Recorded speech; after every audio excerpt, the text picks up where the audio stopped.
we've got Jake Hilderbrand here. We've got John Hughes, who was on the U16 team last year. He'll be coming up. Grayson Garrity, Adam Johnson, and then Nick Johnson's our goalie director. So we've got 3 goalies.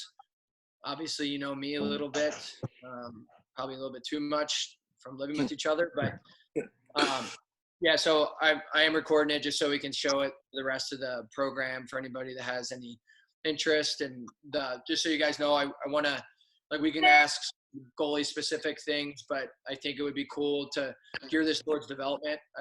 Obviously, it's pretty cool, Jake being a mid-am guy growing up. It's good to have him, but I'll let him introduce himself, kind of tell you where he's at, what he's done, and then I'm sure you guys have questions, comments, concerns going forward. So, Jake, welcome and take it away.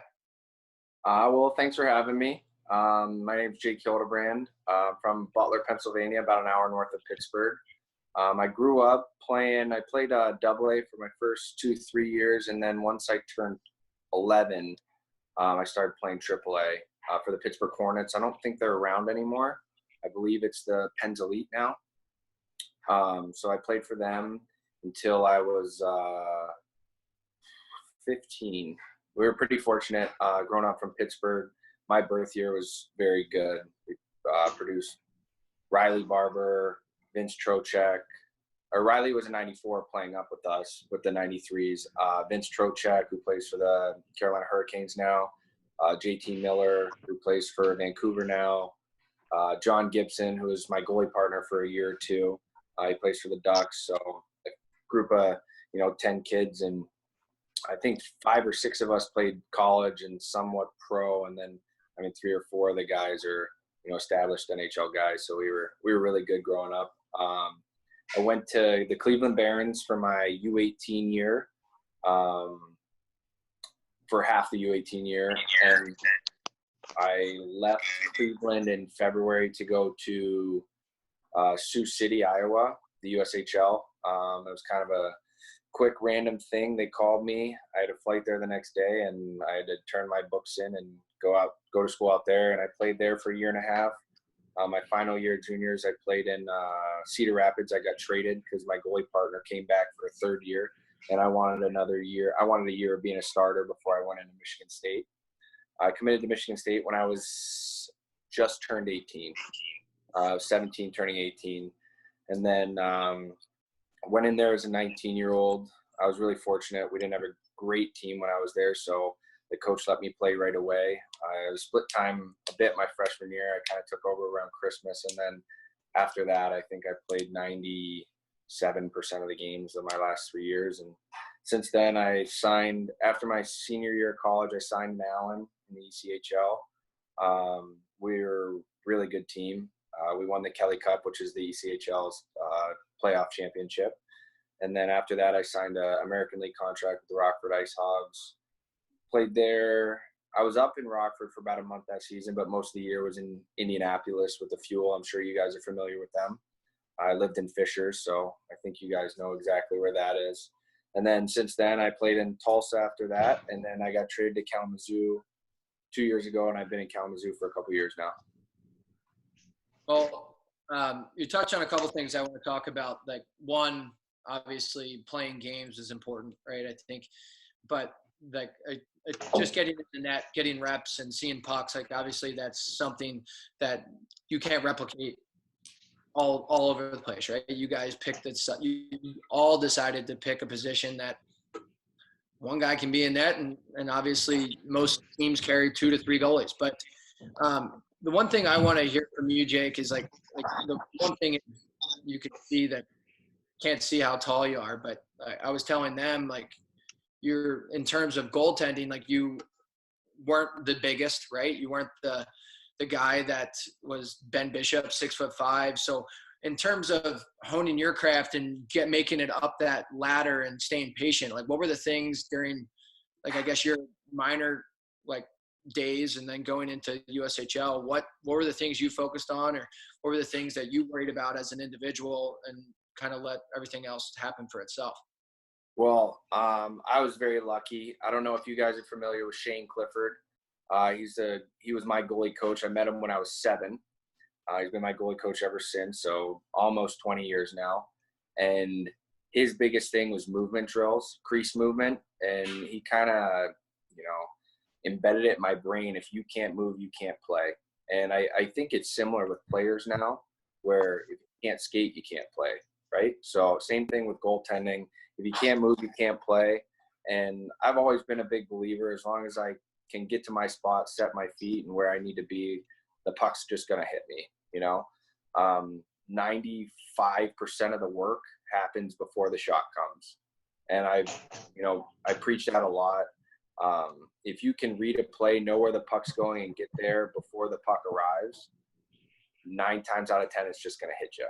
And, you see those spectacular saves, but those happen maybe once or twice a game, and the rest of the game is very technical and position-based. So I think that taking that mindset and knowing, even though I'm a little bit smaller than a lot of these guys, you watch them move, and, I just feel like my movement, was head and shoulders above the rest of the guys. And I thought that's what separated me from most people growing up. And I mean, you see it once you turn pro, the screens, everybody's taller, everybody's got that pro body style. So I think that made things a little bit tougher. But I just think, when I was younger, movement. And, when I get on the ice today, I'm 26 years old, and I still do 2 movement drills every time I get on the ice, because I just think it's that important.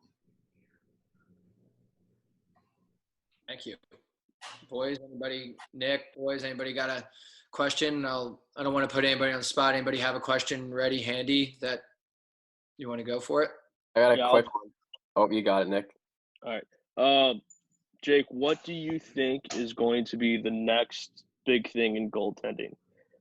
I'd say the most recent one is probably head trajectory. With the trend of the game now, do you think that there's anything big coming up soon?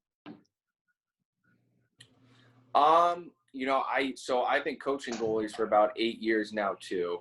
And obviously I started coaching kind of when the RVH started coming out. So I thought that was, one of the biggest things. The head trajectory, I think they took something very simple, and they, came up with a specific word for it or phrase. And I think it's helped a lot of guys. Right now, honestly, there hasn't really been anything. My biggest thing that I've worked on lately is box control over the last 2 to 3 years, which box control essentially is, instead of having a net behind you, you take a net and make it right in front of you. And if a puck is going to go bar down, you realize how far you have to move your hand in front of your body to get to that puck before it can get past you. That was my biggest thing as of recent. But other than that, there really hasn't been anything groundbreaking, that I've come across or that I've really interpreted into my game. I still think the RVH, even though it came out probably 6-7 years ago, I still think there's more things that they're tweaking to help, those bad goals that go in off your hip, off your foot, right by your ear, things like that, but nothing too special. Awesome. Thank you. Mm-hmm. Grayson? Yeah, another hockey specific one. You talked about the 2 movement drills you do. I just was curious which ones are your go-to when you get on the ice? So I have my, about a 3 to 4 minute warm up that I do before I get in the crease. And a lot of that, have you ever seen the 2 pucks? You put 2 pucks on the ice and you can C-cut around and T-push, C-cut, anything like that, whether you're doing it on your feet, C-cutting forward, C-cutting backward, or while down, you see the on-ice recoveries where they C-cut, they pick their knee up, C-cut around it, and stay down. Those are my favorite drills to get warmed up with. One, because edge work I think is so important, especially with that RVH. If you can use your edges to change your angles, get into the RVH, get out of the RVH, all that stuff is so important. And 2, if you do that, it warms your hips up. So right when you get on the ice, you start warming your hips up, and then you feel way more comfortable going into a butterfly. So I think it really is injury prevention. And then anything inside the net where you're doing I focus on beating passes on my feet in practice. That's like my main focus. I'll get beat by a shot in practice because I was trying to beat a pass on my feet when I was supposed to slide. So I think doing 2 movement drills, whether it's a shuffle, a short T push, or a long T push, anything coming off the post, anything like that. Cool. I like to be a little bit creative. You kind of do the same drills over and over, and it becomes repetitive, and you kind of lose your habits, whether, you know, maybe you don't stop hard, or maybe your eyes aren't the first thing that go, or instead of like the head trajectory, instead of turning that whole head, keeping your eyes in the center of your socket, you start looking out of the corner of your eyes, where that's where you see the white in your eyeballs, and that's kind of where, you know, the head trajectory comes in. So anything that you can be creative but still keep those simple shuffle T-push movements. Cool. So Thank you. Yeah. Did you just say that Coach Putlin doesn't know how to change drills up in practice? Is that what you just said? Still the same old drills. All right, John, Adam, anybody? Yeah, I have a question about, so what does your mental game look like, you know, before games or even just before practices? Like, what's going through your mind, you know, to keep you sharp? So honestly, once I turned pro, I kind of had to take a different mindset, because there is so much free time that you play so many games, and there's so much free time that rest is so important. So I think my first couple years I might have done too much, and then the last few years I've kind of, you know, rest is a weapon and it's so valuable. So I try to, you know, take a step back and relax and see what my body actually needs. So for preparation, sometimes I have like my off ice warm up and my on ice warm up that I do before every game and every practice. And that's like, I need to do that to get my mindset in the right frame of mind where I know I'm going to be successful. And I kind of have those, you know, certain things that if you do these things, your brain is trained to be like, okay, I did this, I'm ready to go, I prepared. A lot of it's like, I'll bike, I have certain stretches, certain active warm-ups that I'll do. And then other things are just like, I'll sit in my locker room stall, I'll pull my hoodie up, and I'll bite on the string on my hoodie and just like kind of close my eyes and focus on my breathing. Things like that I've, you know, it's kind of practice failure. You can tweak things in your routine. It's not like one routine is what you're supposed to do. Like, you as an athlete need to find out what your body needs to be successful. And the only way you're going to find that out is by trying different things. And say you like a few things, it works for a little bit, and then you see other things that you want to add, you see things that you want to take out. I think every year I've added and subtracted a few different things from my routine, whether it's different exercises, different, you know, calming methods, things like that. So it's kind of an ever-changing thing. And whatever you find successful for yourself, I like to take a 2-hour nap from 1:30 to 3:30 every game day. I know goalies that don't nap and will play video games. Like, you know, I can't do that. It doesn't work for me, but whatever works for you. So I hope that helps your question. Yeah. Yeah. So really anything that will get you comfortable and just like get you in the, you know, in the zone, just so you're mentally clear, not worried about anything, not worried about, you know, like a sore muscle or something like that. Just, you know, getting comfortable. And yeah, absolutely. And you need to find what pressure, I don't know what the right word is, but like what pressure you like to play under. Some guys don't talk. They have everything. They'll walk around with a timer and they'll do certain things by a certain time. If I did that, I would have so much pressure on myself, I wouldn't be able to stop a puck. But I know other guys that don't do anything. They walk around in flip-flops and they put their gear on. And I wouldn't have enough pressure on me to be successful. So you have to find out what amount of pressure makes you perform at the highest.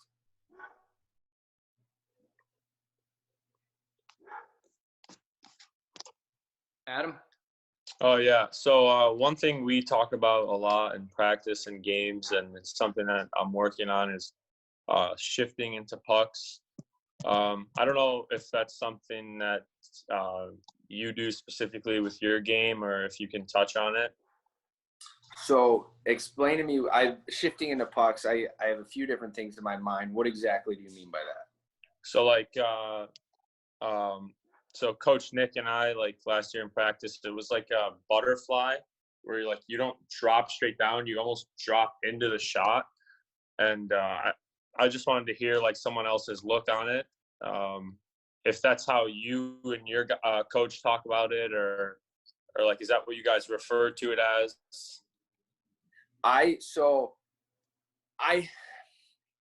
It all depends on the situation for me.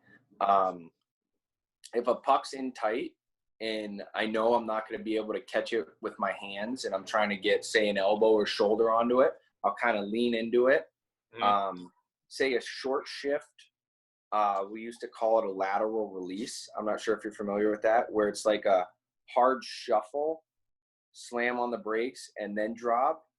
I don't like really hard slides into pucks just in case something goes wrong with the shot where it hits something. But as long as it's like a controlled shift, say a shot from the point, and instead of it hit you in your stomach, it's going to hit you on the inside of the blocker, and you shift into that. So you take it in the stomach, or if it tips, you're still lining the center of your body up on the tip. So if it tips, hopefully it hits your body. I think controlled shifts are a good thing for your game. I just don't like the, hard slide into pucks where it becomes not out of control, but it's harder for your body to read a shot if you're moving laterally. So that's, the biggest thing about setting your feet before the shot comes. If you're moving laterally as the shot comes, your eyes don't pick it up as well. So that's where bad rebounds happen or pucks beat you on the ice, anything like that. So I like, small shifts. If your feet are set and you want to take the puck in your chest as opposed to trying to fight a puck off in your blocker, there's nothing wrong with that. It's just the uncontrolled slides that I try to avoid. Okay. Well, obviously, I think that's awesome. I think just hearing, obviously, mental stuff, preparation, and like specific things, and obviously, what you bring is a different point of view. And I think whether it was a power skating coach that I had growing up or a different goalie coach, like understand that, like, and Jake can probably allude to this, is just like everybody has their method, right? Like but you can take and choose whatever you want from each goalie guy, but understand that, like John, you kind of talked about, like, do what's comfortable for you, but be the best player that you can within your skill set, right? So you agree there, Jake? Yeah, absolutely. And I have certain NHL goalies that I love to watch because, certain things that they do, I really think, like being undersized, I like the way Jonathan Bernier plays. I think I take a lot of things from his game and add it to my game.